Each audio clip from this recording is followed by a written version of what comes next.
Momen Gibran kesusahan menjawab pertanyaan anak SD. Yang awalnya jadi wali kota, sekarang juga menjadi wakil presiden Republik. Yang harus kami persiapkan dan memenuhi agar bisa menjadi pemimpin muda yang tegas, bijak, dan disenangi warganya. Pertanyaannya susah, soalnya saya juga masih belajar. Tapi yang jelas ini, kamu kalau jadi pemimpin, nanti punya anak dua, pastikan anak buahnya bekerja dengan baik. Yang pemimpin pasti punya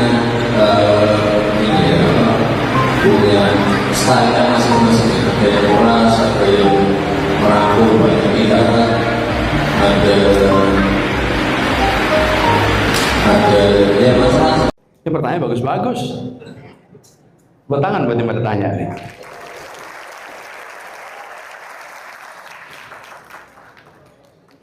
Pertama tadi, Izian. Mana Izian tadi?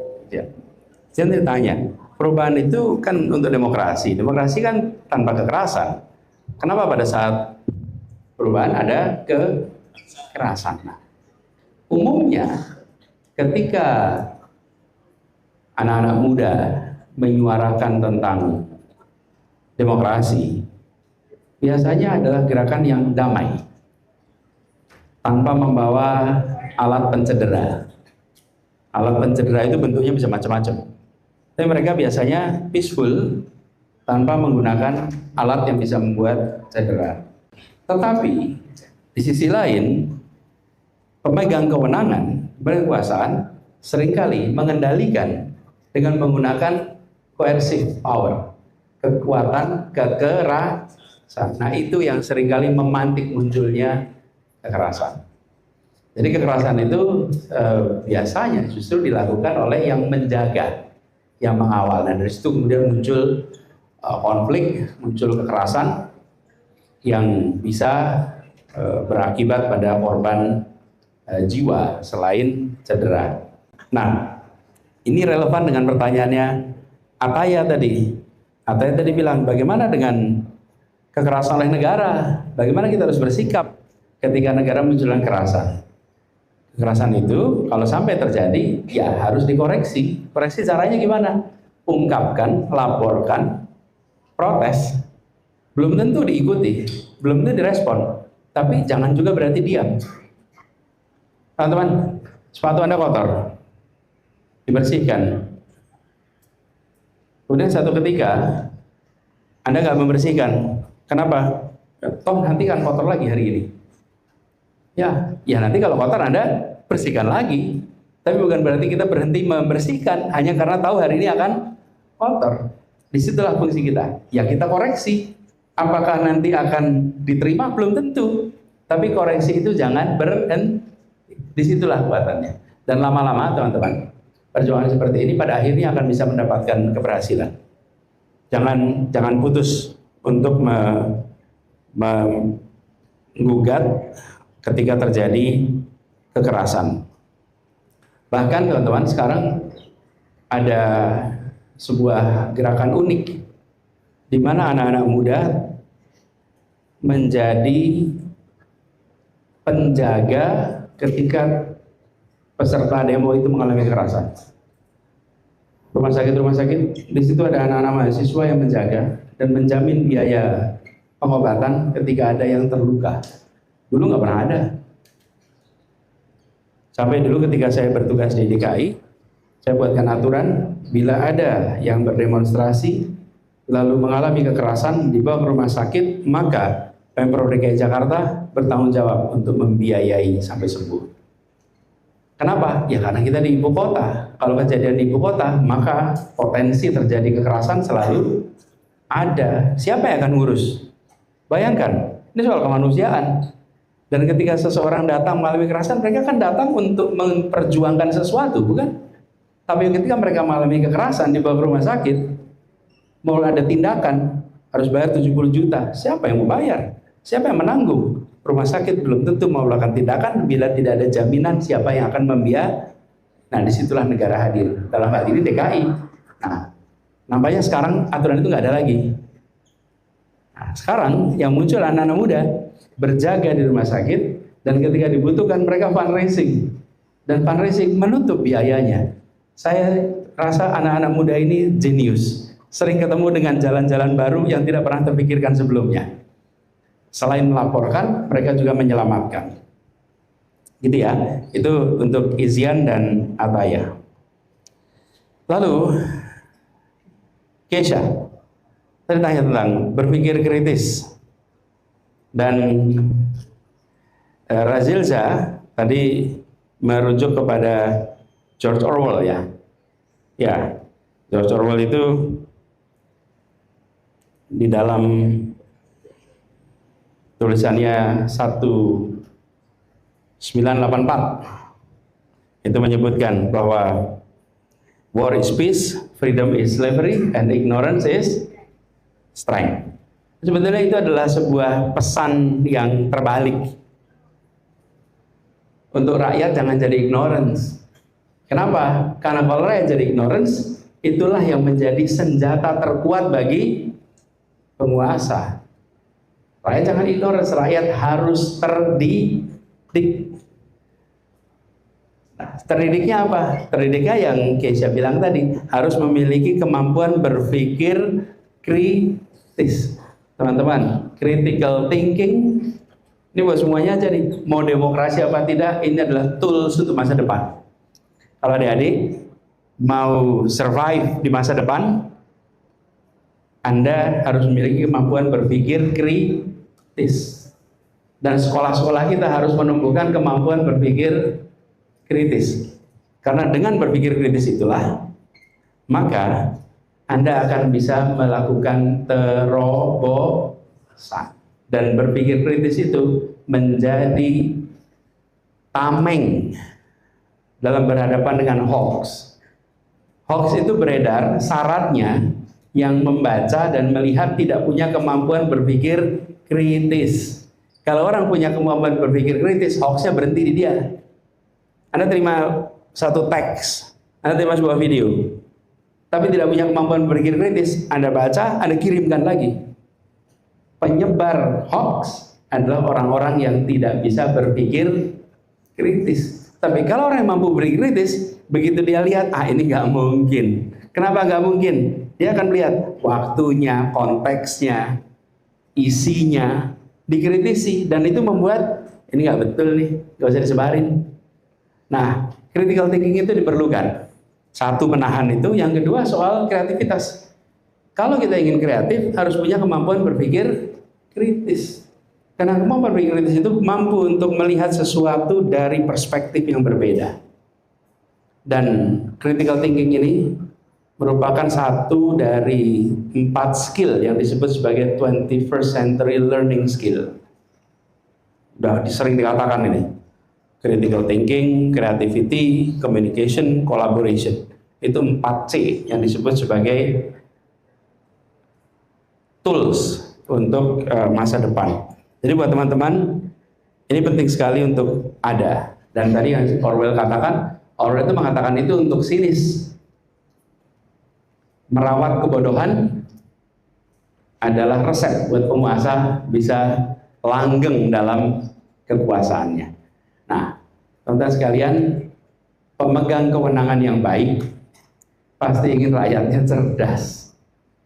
Pasti rakyatnya cerdas. Karena kalau rakyatnya cerdas, maka bisa rame-rame lebih sejahtera. Pasti. Kalau ada pemegang kewenangan yang menjaga ignorance, ya itu tadi, dia hanya ingin melanggengkan kekuasaan. Tanggung jawab kita untuk melawan itu. Jangan dibiarkan.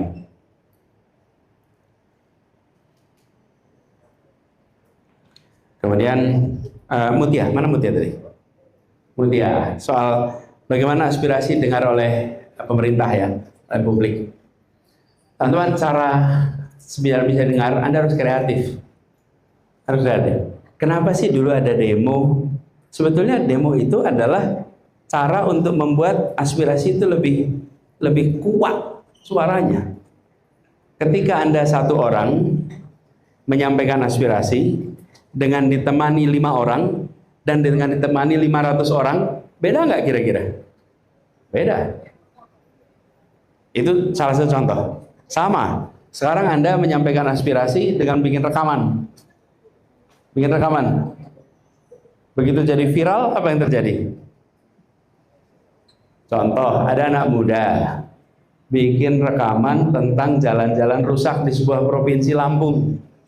Ingat ya? Dia bikin reportase. Dia begitu dia bikin itu, apa yang terjadi? Langsung menjadi perhatian. Jadi sekarang banyak metode baru Mutia yang bisa dipakai untuk membuat aspirasi itu didengar. Nah, kekuatan HP ini sambil saya ngomong pada ngerekam nih. Ini sesungguhnya adalah tools juga nih. Tools yang bisa Anda pakai untuk peristiwa apa saja Anda nyalakan HP itu dan Anda bisa mengubah kenyataan menjadi bahan kampanye. Ada penyimpangan bisa dikoreksi. Sebaliknya, ada kebaikan jadi inspirasi. Penyimpangan dikoreksi, kebaikan jadi inspirasi. Jadi ini Mutia, alat baru ini dahsyat. Saya sering sebut tiga unsur demokrasi. Unsur pertama, anak muda. Unsur kedua, digital teknologi. Unsur ketiga. Kombinasi tiga ini dahsyat. Ya, anak muda berdemokrasi menggunakan teknologi digital, wih, powerful betul. Karena anak muda bisa melihat dari perspektif baru yang gak kepikir sebelumnya. Saya pernah di Jakarta itu, ini waktu saya tugas di Jakarta, ada zebra cross. Zebra cross itu udah ada puluhan tahun. Di tangan anak muda, zebra cross itu berubah jadi catwalk. Citayam. Ya kan? Nah, itu adalah zebra cross, bukan? Dirubah jadi catwalk, meskipun mereka menyebut Citayam Fashion Show. Tapi itu perlu mata anak muda itu melihat zebra cross itu berubah jadi catwalk. Nah, anak-anak muda, kenapa sih teman-teman Anda itu unik karena muda? Kenapa? Anda baru. Kalau anak muda tidak membawa kebaruan, maka sesungguhnya dia sudah tua. Tapi kalau orang yang usianya panjang tapi bawa kebaruan, sesungguhnya dia masih muda. Karena cirinya muda adalah bawa kebaruan. Nah, kebaruan itu perspektif baru. Ya, teman-teman. Nah, inilah sebabnya tadi bicara bagaimana membuat aspirasi itu dengar, bikin terobosan caranya. Gitu ya, Mutia ya. Oke, mudah-mudahan kejawab semuanya. Gitu, Zara, udah jawab semua tuh. Oke, jawaban yang luar biasa dari Fani. Mungkin di sini ya Bapak, karena aku lihat di sini teman-teman masih pada antusias banget untuk bertanya. Izin 2-3 pertanyaan lagi gimana? Boleh. Oke, boleh. Oke, Last pertanyaan round. selanjutnya. Mungkin round. teman-teman di belakang ya Pak. Ini yang di bawah sini belum dapat nih. Oh, di bawah sini dulu. Oke, yang mana nih? Oke, boleh. Terima kasih atas kesempatannya Pak Anies. Nama saya Rezlan Akila Robiadi dari kelas 10C. Panggilannya? Rezlan Pak, Rezlan. Rezlan. Oke. Saya ingin bertanya, mungkin sebelumnya saya ingin menyampaikan informasi-informasi seperti contohnya nih, aparat hukum yang membuat pemuda sampai tutup mulut tentang penyogokan uang, korupsi besar-besaran di negara kita. Faktanya hal tersebut menjadi penghalang buat pemuda seperti kita. Nah, sebenarnya apa sih yang Bapak harapkan kepada pemuda ini, kepada pemuda seperti kita agar siklus ini tidak terjadi lagi? Ya, terima kasih. Jadi kan kita banyak nih pemuda-pemuda yang tutup mulut sehingga siklus ini bisa terjadi lagi. Bisa jadi era pemuda kita juga ikutan kayak mereka juga gitu. Nah, sebenarnya apa yang Bapak harapkan tentang pemuda seperti kita agar jika siklus ini terjadi lagi? Siklus ini itu siklus apa? Kayak banyak aparat hukum tuh banyak yang buat kita tutup mulut gitu, kayak penyogokan uang gitu. Apa? Kayak penyogokan uang. Nah, masalahnya bisa jadi kayak pemuda seperti kita masuk ke pemerintahan lalu membuat acak-acakan gitu. Sehingga kayak pemerintah seperti sekarang yang membuat kita menganggap bahwa Indonesia ini Indonesia gelap. Terima kasih Pak. Oke, terima kasih Rezlan atas pertanyaannya. Assalamualaikum warahmatullahi wabarakatuh.